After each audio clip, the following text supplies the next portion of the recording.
Hi my dear friends, ನಾನು ಇವತ್ತು ನನ್ನ ಮೊದಲನೇ ಟ್ರಾವೆಲ್ ಬ್ಲಾಗ್ ಅನ್ನ ಶುರು ಮಾಡ್ತಾ ಇದ್ದೀನಿ. ಈ ಟ್ರಾವೆಲ್ ಬ್ಲಾಗ್ ಅಲ್ಲಿ ನಿಮ್ಗೊಂದು ಬ್ಯೂಟಿಫುಲ್ ಆಗಿರೋ ಪ್ಲೇಸ್ ಅನ್ನ ತೋರಿಸ್ತಾ ಇದ್ದೀನಿ.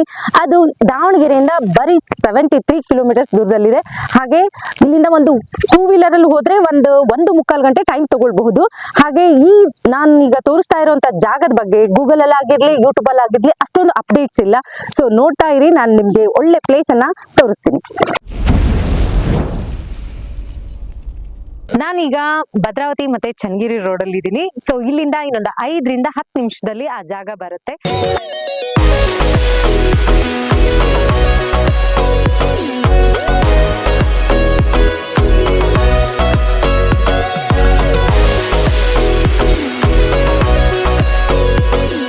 ಈಗ ಈ ಬೆಟ್ಟ ಇಲ್ಲಿಂದ ರೋಡ್ ಶುರುವಾಗುತ್ತೆ ಈ ಬೆಟ್ಟಕ್ಕೆ.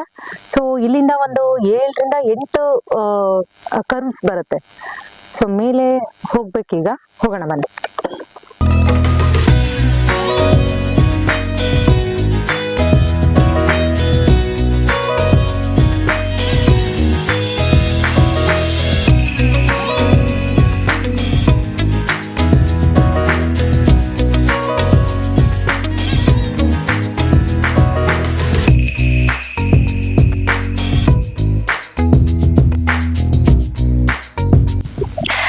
ನಾವು ಎಕ್ಸಾಕ್ಟ್ ಲೊಕೇಶನ್ ಅಲ್ಲಿ ಇದೀವಿ. ಇದು ನಮ್ಮ ಮೊದಲನೇ ಬ್ಲಾಗ್.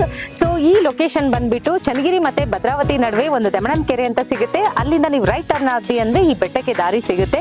ಹಾಗೆ ಈ ವಿಡಿಯೋ ನಿಮ್ಗೆ ಇಷ್ಟ ಆಯ್ತು ಅಂತ ಹೇಳಿದ್ರೆ ಸಬ್ಸ್ಕ್ರೈಬ್ ಮಾಡಿ, ಲೈಕ್ ಮಾಡಿ ಮತ್ತೆ ಶೇರ್ ಮಾಡಿ. ಕಾಮೆಂಟ್ ಅಲ್ಲಿ ನಿಮ್ಗೆ ಗೊತ್ತಿರುವಂತ ಹಿಸ್ಟಾರಿಕಲ್ ಪ್ಲೇಸ್ ಗಳನ್ನ ಕಾಮೆಂಟ್ ಮಾಡಿ. ತುಂಬಾ ಮಳೆ ಬಂದಿರೋದ್ರಿಂದ ದಾರಿ ಫುಲ್ ಸ್ಕಿಡ್ ಆಗ್ತಾ ಇದೆ.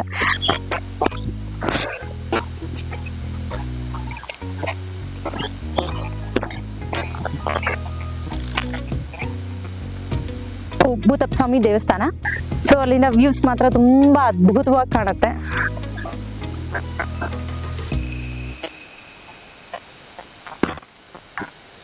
ರೋಡ್ ಕೂಡ ತುಂಬಾ ಚೆನ್ನಾಗಿದೆ. ಎಲ್ಲ ಸಿಸಿ ರೋಡ್ ಆಗಿರೋದ್ರಿಂದ ತುಂಬಾ ಚೆನ್ನಾಗಿ ಮೇಲೆ ಆರಾಮಾಗಿ ಈಸಿಯಾಗಿ ಬರ್ಬೋದು ನಾವು ಮೇಲೆ. ಇಲ್ಲೆಲ್ಲ ಹೋಗ್ಬೋದು, ಬಟ್ ಮಳೆ ಬಂದಿರೋದ್ರಿಂದ ಸ್ವಲ್ಪ ಕಷ್ಟ ಆಗುತ್ತೆ ಅಲ್ಲಿಗೆ ಹೋಗ್ಲಿಕ್ಕೆ. ಮತ್ತೆ ಕಾಲ್ಗಿಲ್ ಸ್ಕಿಡ್ ಆದ್ರೆ ಕಷ್ಟ. ಅಲ್ಲೆಲ್ಲ ಕುತ್ಕೊಳ್ಬೋದು ಹೋಗಿ, ತೊಂದರೆ ಇಲ್ಲ, ಚೆನ್ನಾಗಿರುತ್ತೆ.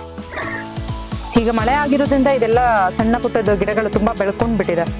ಇಲ್ಲ ಅಂದ್ರೆ ಸ್ವಲ್ಪ ಇದೆಲ್ಲ ಕ್ಲೀನ್ ಇರುತ್ತೆ. ಇಲ್ಲಿ ಸುತ್ತಮುತ್ತ ಯಾವುದು ಕೂಡ ಒಂದು ಮನೆ ತರ ಆಗ್ಲಿ, ಊರ್ ತರ ಆಗ್ಲಿ ಯಾವುದು ಕಾಣಲ್ಲ. ಪೂರ್ತಿಯಾಗಿ ಗಿಡ, ಮರ, ಕಾಡು, ಫುಲ್ ಕಾಡು ಮತ್ತೆ ಸಾಲು ಸಾಲು ಬೆಟ್ಟಗಳು. ಅಷ್ಟು ಬಿಟ್ರೆ ಇನ್ನೇನು ಕಾಣಲ್ಲ ನೋಡಿ. ಇಲ್ಲಿ ಮಾತ್ರ ಒಂದೆರಡು ಪುಟ್ಟದ ಊರ್ ಕಾಣುತ್ತೆ. ಅಷ್ಟು ಬಿಟ್ರೆ ಇನ್ಯಾವುದು ಇಲ್ಲಿ ಏನೂ ಕಾಣಲ್ಲ ನೋಡಿ. ಫುಲ್ ಫಾಗ್ ಕಾಣ್ತಾ ಇದೆ ಹೋಗ್ತಾ ಇರೋದು. ತುಂಬಾ ಚೆನ್ನಾಗಿ ಅನ್ಸುತ್ತೆ. ಪೀಸ್ಫುಲ್ ಪ್ಲೇಸ್ ಅಂತ ಹೇಳ್ಬೋದು ಇದು. ಆರಾಮಾಗಿ ಬನ್ನಿ. ನಿಜವಾಗ್ಲೂ ನೀವು ಒಂದ್ಸಾರಿ ಬಂದ್ರೆ ಮತ್ತೆ ಮತ್ತೆ ಬರ್ಬೇಕು ಅನ್ಸುತ್ತೆ ಈ ಪ್ಲೇಸಿಗೆ. ಅಷ್ಟು ಚೆನ್ನಾಗಿದೆ ಈ ಪ್ಲೇಸು. ಸೊ ಎಲ್ಲ ಫ್ಯಾಮಿಲಿ ಜೊತೆ ಆಗಿರ್ಬೋದು, ಇಲ್ಲ ಬ್ಯಾಚುಲರ್ಸ್ ಆಗಿರ್ಬೋದು, ಯಾರು ಬೇಕಾದ್ರೂ ಬರ್ಬೋದು ಇಲ್ಲಿಗೆ. ತುಂಬಾ ಚೆನ್ನಾಗಿದೆ ಈ ಪ್ಲೇಸು. ಎಲ್ರಿಗೂ ಹೇಳಿ ಮಾಡಿಸಿದಂತ ಜಾಗ ಇದು, ಸ್ಪೆಂಡ್ ಮಾಡ್ಲಿಕ್ಕೆ, ಟೈಮ್ ಸ್ಪೆಂಡ್ ಮಾಡ್ಲಿಕ್ಕೆ. ನಾನು ಇವತ್ತು ನಿಮಗೆ ತುಂಬಾ ಚೆನ್ನಾಗಿ ಇದ್ರದ್ದು ವ್ಯೂಸ್ ತೋರಿಸ್ಬೇಕು ಅನ್ಕೊಂಡಿದ್ದೆ, ಬಟ್ ತುಂಬಾ ಮಳೆ ಬರ್ತಾ ಇದೆ. ನೋಡೋಣ ಎಷ್ಟು ಸಾಧ್ಯ ಆಗುತ್ತೋ ಅಷ್ಟಂತೂ ತೋರಿಸ್ಲಿಕ್ಕೆ ಟ್ರೈ ಮಾಡ್ತೀನಿ. ಜಸ್ಟ್ ಪೂಜೆ ಆಗಿದೆ, ಅದು ವ್ಯೂಸ್ ನಾನು ನಿಮಗೆ ತೋರಿಸ್ತೀನಿ. ಇಲ್ಲಿ ಫಸ್ಟ್ ಬಂದಾಗ ನಮ್ಗೆ ಇದೇ ದೇವಸ್ಥಾನ ನಮ್ಗೆ ಫಸ್ಟ್ ನೋಡ್ಲಿಕ್ಕೆ ಸಿಗೋದು. ಇಲ್ಲಿ ದೇವ್ರು ಬಂದ್ಬಿಟ್ಟು ಭೂತರಾಯ ಅಂತಂದೇಳಿ, ಭೂತಪ್ಪನ ದೇವಸ್ಥಾನ ಅಂತ ಇಲ್ಲಿ ಲೋಕಲ್ ಕರೀತಾರೆ.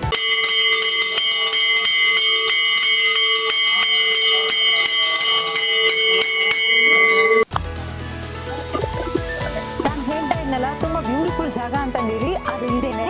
ಈ ಜಾಗದಲ್ಲಿ ದೊಡ್ಡದಾಗಿ ಒಂದು ಕಲ್ಲಿದೆ. ಆ ಕಲ್ ಮೇಲೆ ಹತ್ತಿದ್ರೆ ಇಡೀ ಫುಲ್ ಏನು ನಮ್ಮ ಸರೌಂಡಿಂಗ್ ಅಲ್ಲಿ ಯಾವ್ಯಾವ ಪ್ಲೇಸ್ ಡೌನ್ ಅಲ್ಲಿ ಇದೆಯಲ್ಲ ಅದು ಎಲ್ಲದೂ ಕಾಣುತ್ತೆ.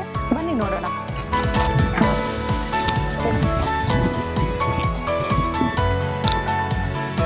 ಆಲ್ರೆಡಿ ಕೆಲವರೆಲ್ಲ ಇಲ್ಲಿ ಬಂದಿದ್ದಾರೆ. ಬಂದ್ಬಿಟ್ಟು ಸಣ್ಣ ಸಣ್ಣವರೆಲ್ಲ ಬಂದಿದ್ದಾರೆ ಅನ್ಸುತ್ತೆ, ಜಸ್ಟ್ ನೋಡ್ಲಿಕ್ಕೆ ಅಂತಂದೇಳಿ. ತುಂಬಾ ಕೇಕೆ ಎಲ್ಲ ಹೊಡಿತಾ ಇದ್ದಾರೆ. ಬನ್ನಿ ಮಾತಾಡ್ಸೋಣ, ನೋಡೋಣ ಅವ್ರ ಸಾಧ್ಯ ಆದ್ರೆ.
ಚೆನ್ನಾಗಿದೆ. ಆರಾಮಾಗಿ ಬಂದು ಏನಾದ್ರೂ ಊಟ ಗೀಟ ತಗೊಂಡ್ ಬಂದ್ರೆ ಊಟ ಮಾಡ್ಕೊಂಡು ಆರಾಮಾಗಿ ಟೈಮ್ ಸ್ಪೆಂಡ್ ಮಾಡಿ ಹೋಗ್ಬಹುದು. ಒಂದು ಮಿಡಲ್ ಏಜ್ನವ್ರು ಚೆನ್ನಾಗಿ ಬರ್ಬೋದು ಇಲ್ಲಿಗೆ. ಏಜ್ ಆದವರು ಸ್ವಲ್ಪ ಕಷ್ಟ.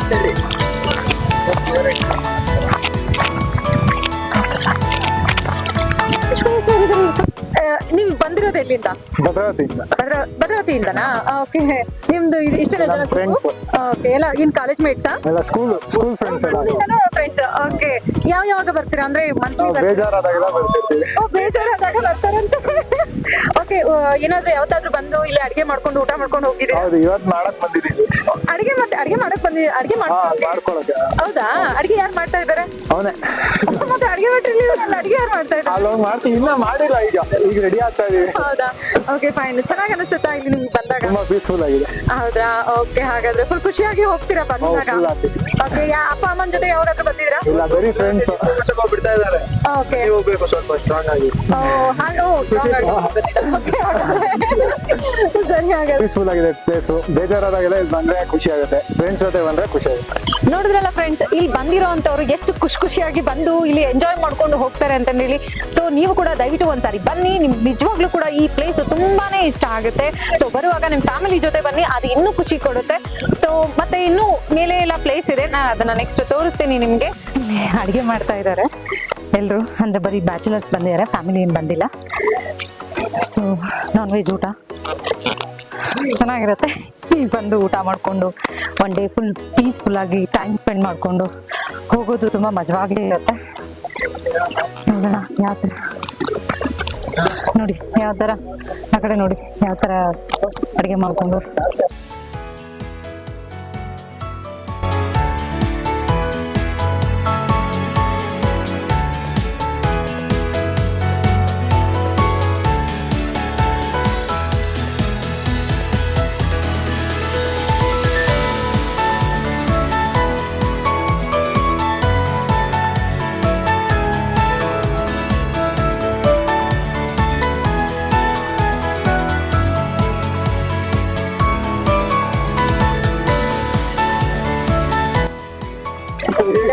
ಯಾರು ಇದು ಮೈನ್ ಕುಕ್? ಯಾರು?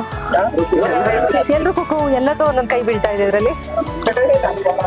ಹಲೋ, ನನ್ನ ಹೆಸರು ತಿರುಮಲೇಶ್ ಅಂತ. ನಾನು ದಾವಣಗೆರೆಯಿಂದ ಬಂದಿರೋದು ಈ ಪ್ಲೇಸಿಗೆ.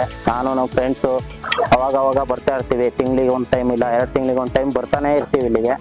ಈ ಪ್ಲೇಸ್ ಇದೆಯಲ್ಲ, ಚನ್ನಗಿರಿಯಿಂದ ದಾನವಾಡೆ ಅಂತ, ಇದು ಬೆಟ್ಟದ ಮೇಲೆ ಇರೋದು. ಲಕ್ಷ್ಮೀ ರಂಗನಾಥ ಸ್ವಾಮಿ ದೇವಸ್ಥಾನ ಇದೆ ಇಲ್ಲಿ, ಅಲ್ಲಿ ಭೂತಪ್ಪ ಇದೆ.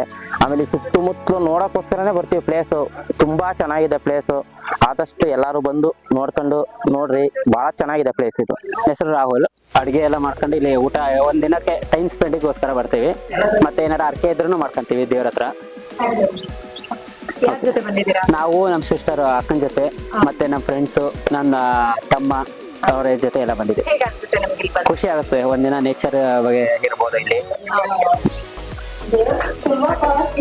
ನಮಸ್ಕಾರ. ನೆಕ್ಸ್ಟ್ ನಾವು ಮೇಲೆ ಹೋಗೋಣ. ಅಲ್ಲಿ ರಂಗನಾಥ ಸ್ವಾಮಿ ದೇವಸ್ಥಾನ ಇದೆ.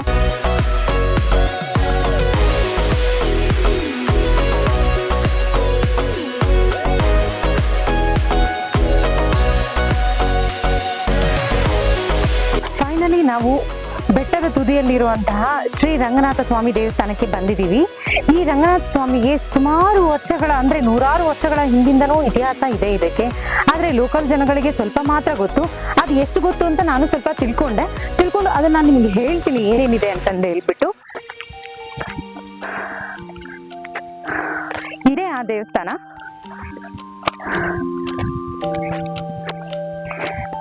ಇಲ್ಲಿ ಆಂಜನೇಯನ ದೇವಸ್ಥಾನ ಇದೆ, ಅದನ್ನೊಂದ್ಸರಿ.